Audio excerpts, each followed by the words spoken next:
Mayong adlaw katawhan sa Dios sa Archdiocese sa Osamis. Akong timbaya sa mga mag-uuma ug mga mananagat.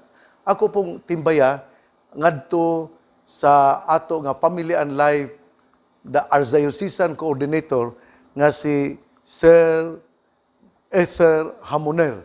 Sir, salamat kayo ha. Bisan niining atong pandemic, sa gihapon ikaw naningkamot nga mahatagan gihapon o atensyon ang Family and Life Apostolate.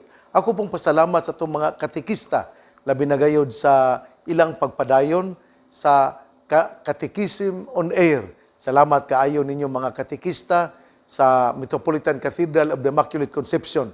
Inatunta nga si Father Alcher Boquia, magpadayon gihapon sa iyang pagpangalagad isip ato nga pari nga in charge sa catechetical work dining catechetical instruction kining sa catechesis.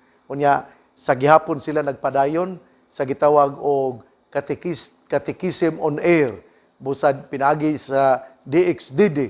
Salamat kaayo mga katekista sa inyong pagpangalagad aron magiyahan gyapon ang atong mga kabatanunan.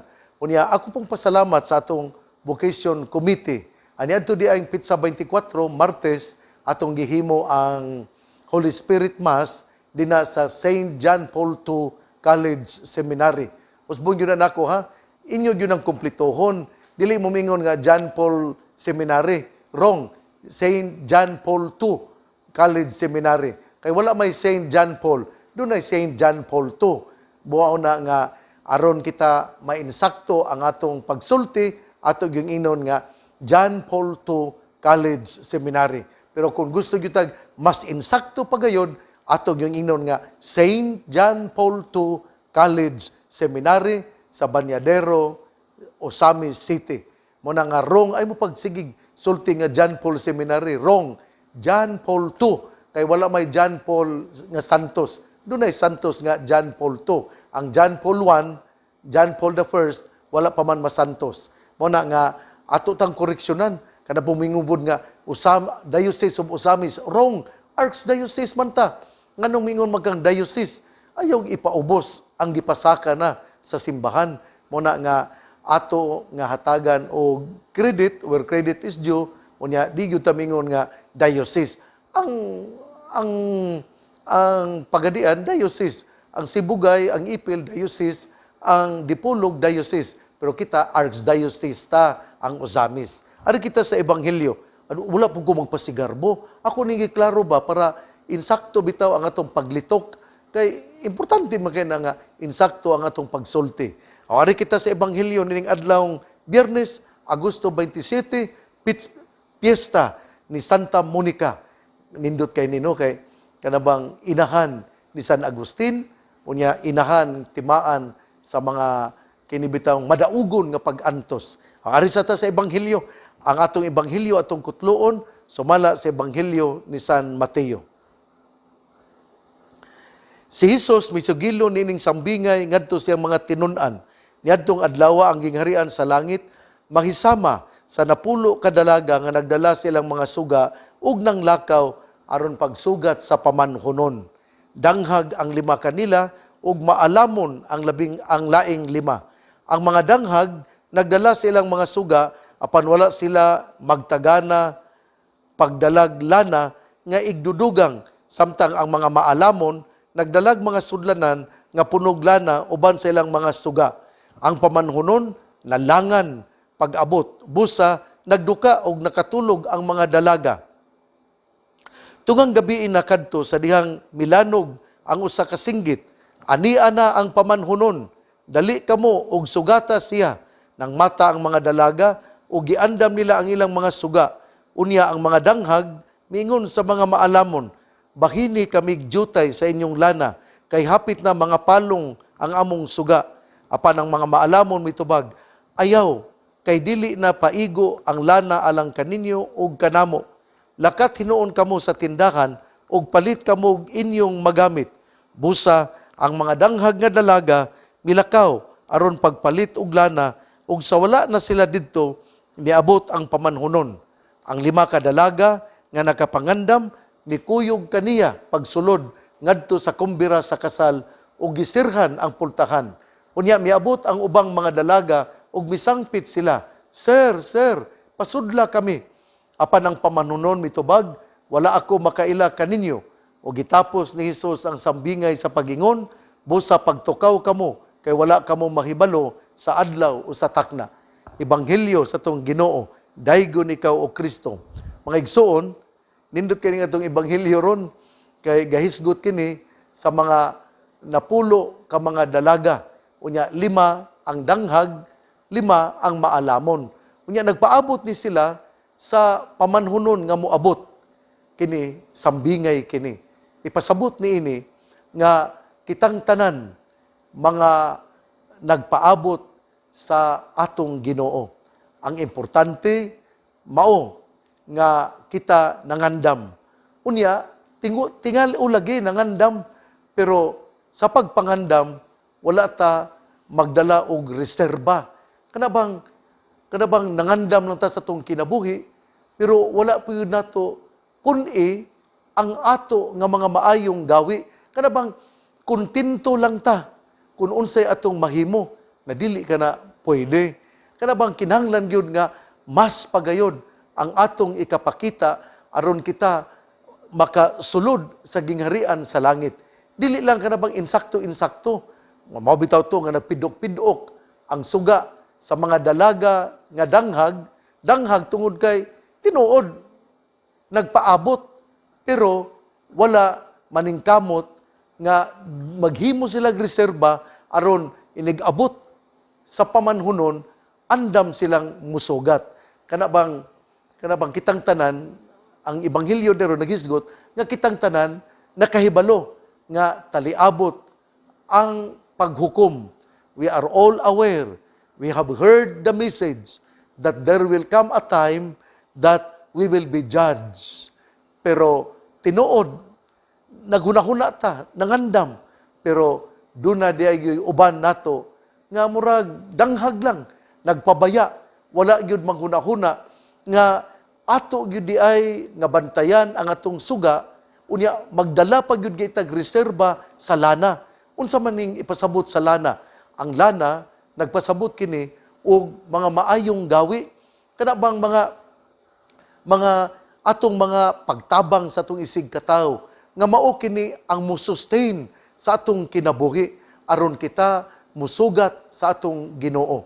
Kung ikaw god kanang wala kay mga maayong gawi, wala kay kanang dili ka matinabangon, dili ka mo involve sa mga trabaho dinha sa komunidad, nagpasabot day na nga kulang ka og kining kung doon na pa'y grado, kulang ka og mga aspects nga maglisod ka nga mamahimong honor.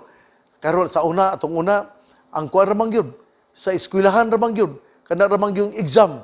Pero karon kung gusto kang ma-honor, dili lang kay sa exam dinha sa sulod sa eskwelahan, kun dili maghimo gyud ka, mo appeal gyud ka sa kining mga activities sa eskwelahan.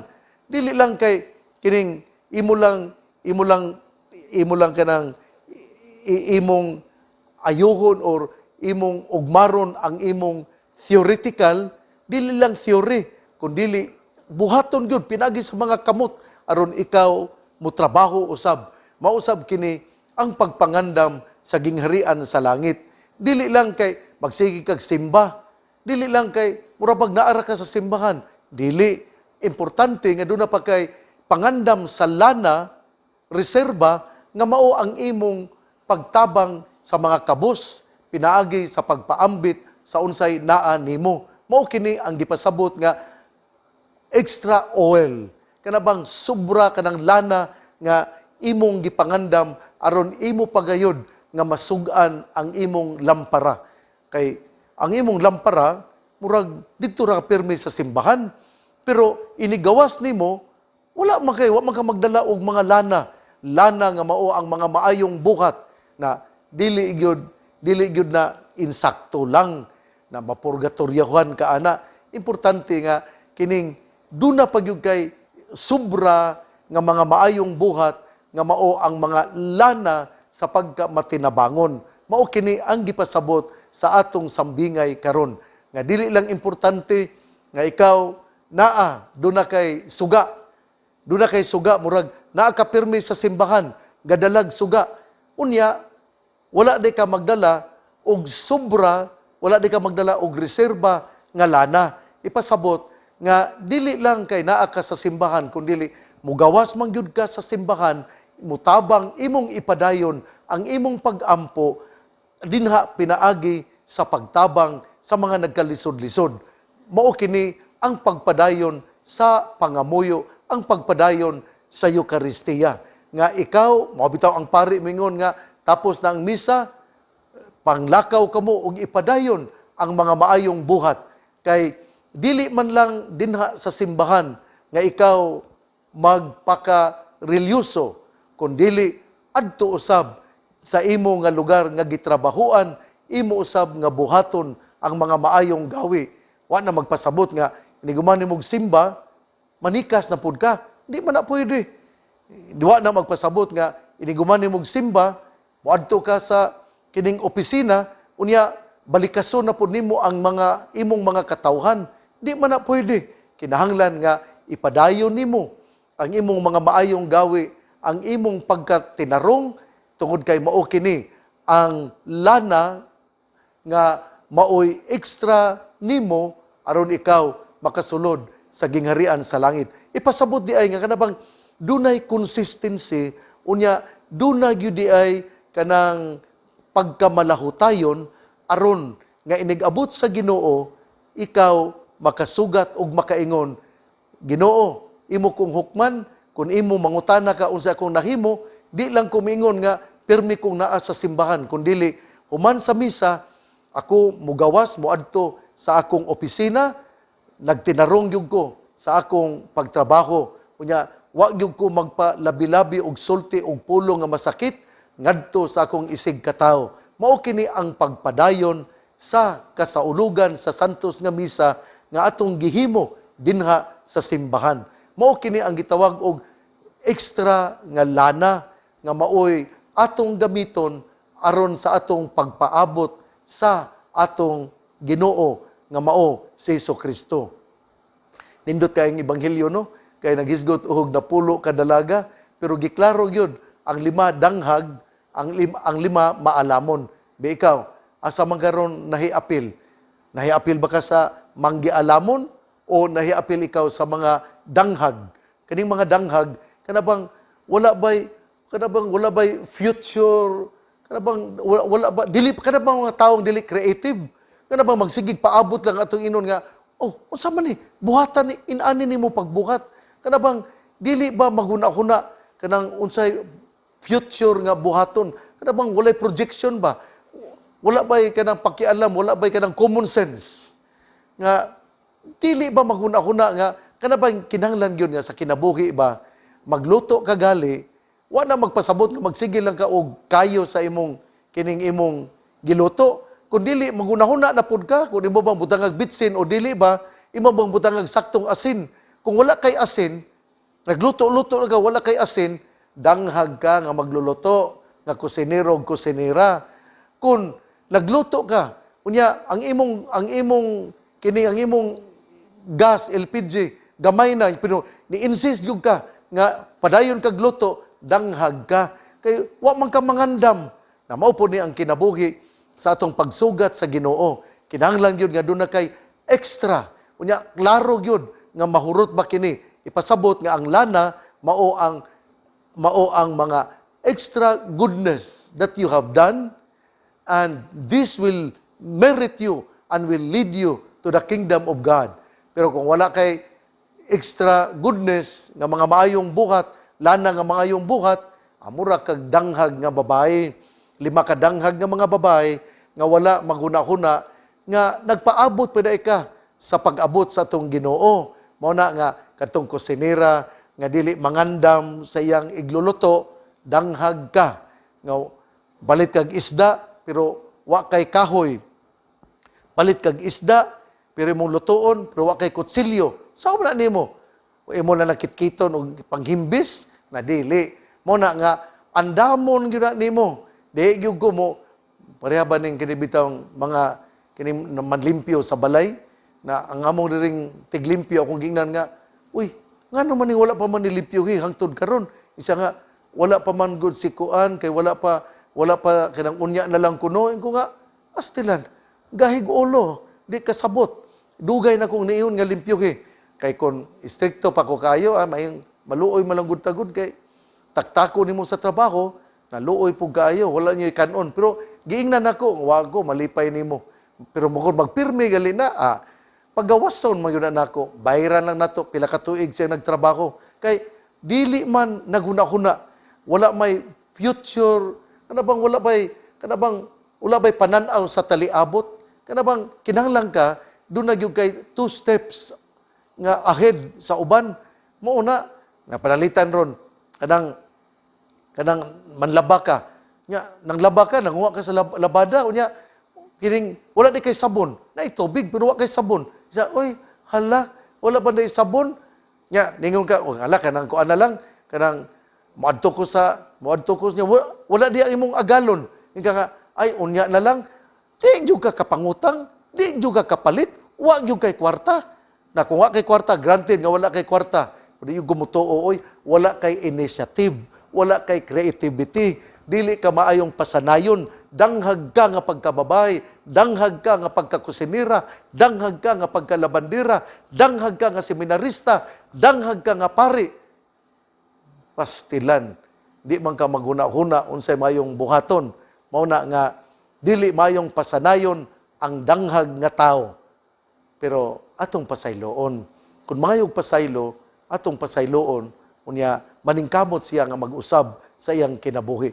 Ang kinabuhi, yun, importante man nga, kanang mangayo tag pasaylo, unya sa atong pagpangayog pasaylo, ato pong paningkamutan nga, usbo nato ang atong kinaiya, unya atong biyaan, ang pagkatapulan, atong biyaan, ang pagkadanghag, nga maningkamot kita, nga mamahimong maalamon. Igsuon, ang mayong balita, nga maong pulong ni Jesus, ang iyang pamation, pamalandungan, ug paningkamutan nga mapuy-an. Bulahan ang tao, nga namati sa pulong sa Ginoo, sama sa kahoy nga gitanom, daplin sa usa ka sapa, kansang dahon, dili gayod malaya. Timpo sa timbunga, siya mamunga. Igsuon, ugma na usab. Ako yung pasalamat sa tanan nga mga chapel presidents. Nalipay kayo ko didto sa Kinuman Norte, inguman usab didto sa Pantaon ning dakbayan sa Usamis. Ang atong mga kapilya leaders din mga maabtik o mga maalamon. Dili na sila pundok sa mga danghag, mga maalamon ni ang atong mga kapilya leaders. Muna nga, salamat kaayo ninyo. Salamat po ni Father Banit Cañete, ni Father Jesse Langgam. Salamat usab sa mga extraordinary ministers of Holy Communion. Salamat usab sa evangelization team. Akong nakita dito sila si Mr. Lubitania, si Ma'am Canunio, sila si Dina Humuad. Uy, happy birthday, belated happy birthday di ay. Ni Dina, ni adtong Lunes, pizza 23. Muna nga ngadto ni pizza 22 day si Dina. Domingo di iyang birthday. Ngadto ni Dina Humuad, akong greetings. Belated happy birthday. Bisan better late than never. Kay salamat kaayo sa imong mga maayong gawi nga atong gisaw-an. Salamat kaayo. Natong tanan ang pangaliya sa mahal nga Birhen Maria nga gisampit sa mga misamisnon nga Birhen sa kuta, ang Ginoo magapanalangin kanatong tanan. Sa ngalan samahan, sa Anak, ug sa Espiritu Santo. Amen. Mga vocation committee leaders, padayon gyud ta, mga JSK, padayon gyud ta. Unya sa ato nga mga Family and Life Apostolate, labi na gayud ang mga katekista. Salamat. Unya ako gyud nga awhag usab sa ato nga mga legionaries, Legion of Mary. Pinagi usab ni Judge Sitaka, ni Judge Nimpa Sitaka, ug sa tanan nga mga legionaries dinhi sa Metropolitan Cathedral of the Immaculate Conception. Karon ra bang September 7 sa alas 5:30 sa buntag atong himuon ang misa alang sa ato nga Blessed Mother busa mga legionaries, mangandam kita aron mamahimo kita nga mga babae nga maalamon ug dili mga babae nga danghag. God bless, mabuhay.